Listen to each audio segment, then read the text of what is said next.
Bismillahirrahmanirrahim. Today's topic of discussion is how to deal with stress, anxiety और depression. अगर आप ये video last तक देखोगे तो इंशाल्लाह ताला आपका माइंडसेट चेंज हो जाएगा। क्लियर?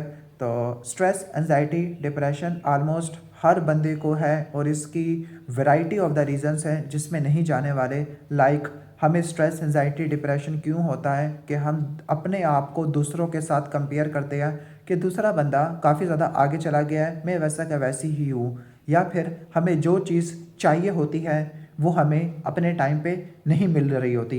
हालांकि वो चीज़ मिल जानी है लेकिन हमें वो चीज़ अभी चाहिए, हमें उसके लिए वेट नहीं करना, हम पेशेंट नहीं होते उस चीज़ के लिए। या फिर कोई मिसहैप हो जाता है या कुछ अनफॉर्चुनेट इंसिडेंट हो जाते हैं, इसकी वजह से होता है।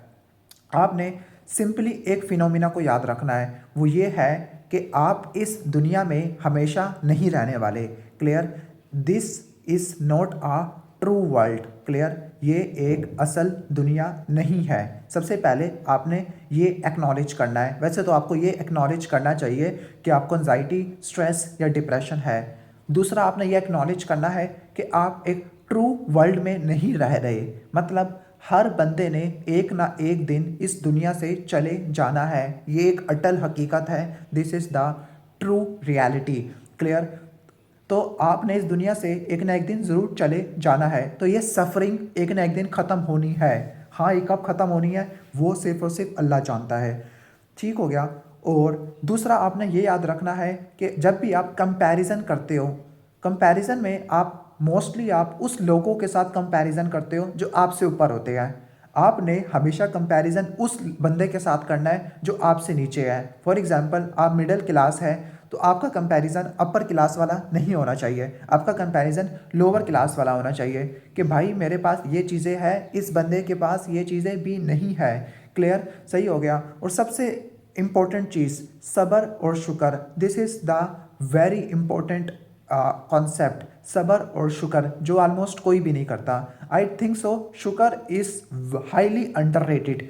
अगर आप शुक्र करोगे, if you are grateful for each and every small things in your world, I don't think so आपको कोई ये चीज़ होने वाली है। आपके पास अगर एक छोटी सी चीज़ भी है, सबसे मिनिमम चीज़ जो बंदा नहीं ऑब्जर्व करता कि वो बंदा ऑक्सीजनेशन कर रहा है, मतलब वो बंदा सांस ले पा रहा है। आप कभी हॉस्पिटल में जाके वेंटिलेटर पे जाके देखो पेशेंट को कि एक मशीन पर डिपेंडेंट होती है। हम सांस ले रहे हैं जो इनवॉलेंट्री है। सही हो? हमें नहीं पता। अगर हम इस चीज़ का ही शुक्र अदा करना शुरू कर दे, अपनी हर एक सांस का, अपनी एक हार्ट बीट का, आई डोंट थिंक सो कि कोई ट्रू एंजाइटी, डिप्रेशन होने वाला है।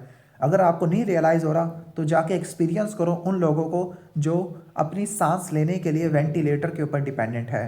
सबसे लास्ट इंपॉर्टेंट चीज़, अगर आप एक मुस्लिम है, सिंपल मुस्लिम, मोमिन भी नहीं है, मुस्लिम है जिसने कलमा पढ़ा हुआ है, अल्लाह और इसके रसूल पर ईमान रखता है, और आपने कोई बड़ा गुनाह नहीं किया, शिरक नहीं किया, कोई गुनाह कबीरा या कोई कहने का मतलब शिरक वगैरह नहीं किया, कोई जिना वगैरह नहीं किया। क्लियर? मतलब कोई बड़ा गुनाह नहीं किया, कोई सुसाइड नहीं किया, तो एक बात गारंटी है कि आप मुस्लिम हो, अल्लाह और उसके रसूल पे ईमान लाए हो, आपने जन्नत में जाना है। ये कन्फर्म बात है। हाँ, ये है थोड़ा सा बर्दाश्त करके जाना होगा, लेकिन कन्फर्म बात है आप जन्नत में जाओगे। तो आई डोंट थिंक सो कि जब आपने जन्नत में ही जाना है, आपने एंजॉय ही करना है जन्नत में जाके, जहाँ टाइम फ्रेम नहीं है, तो आई डोंट थिंक सो कोई डिप्रेशन का कोई रीज़न बनता है।